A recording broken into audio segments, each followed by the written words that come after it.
Saudi আরব সহ মধ্যপ্রাচ্যের বিভিন্ন দেশে ২০ মার্চ উদযাপন হয়েছে পবিত্র ঈদ উল ফিতর। ১৯ মার্চ সৌদি আরব ও মধ্যপ্রাচ্যের দেশগুলোতে শাওয়াল মাসের চাঁদ দেখা না যাওয়ায় শুক্রবার ঈদ উল ফিতর উদযাপনের ঘোষণা দেয় দেশগুলোর কর্তৃপক্ষ।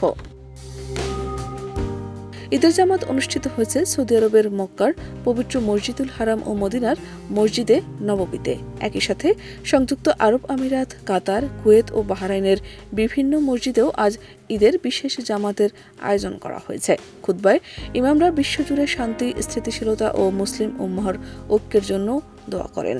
বিশেষ করে চলমান আঞ্চলিক উত্তেজনা ও সংঘাতের প্রেক্ষাপটে শান্তি প্রতিষ্ঠার আহ্বান জানানো হয়। তবে ইরান যুদ্ধের কারণে বেশ কিছু দেশে এবার ঈদগাহে নামাজ বাতিল করা হয়েছে।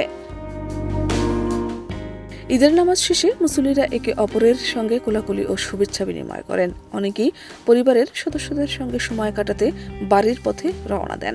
শিশু কিশোরদের মধ্যে ছিল নতুন পোশাক পরার আনন্দ, আর বড়দের মধ্যে ছিল স্বজনদের সঙ্গে মিলিত হওয়ার উচ্ছ্বাস। এছাড়া সৌদি আরব ও মধ্যপ্রাচ্যের অন্যান্য দেশগুলো ছাড়াও আজ ঈদ উল ফিতর উদযাপিত হচ্ছে অস্ট্রেলিয়া ও আফ্রিকার বেশ কয়েকটি দেশে।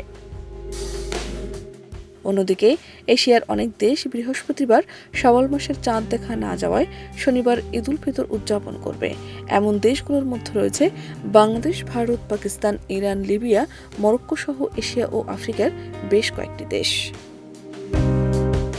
শাহনাজ পারভীন, দেশ রূপান্তর।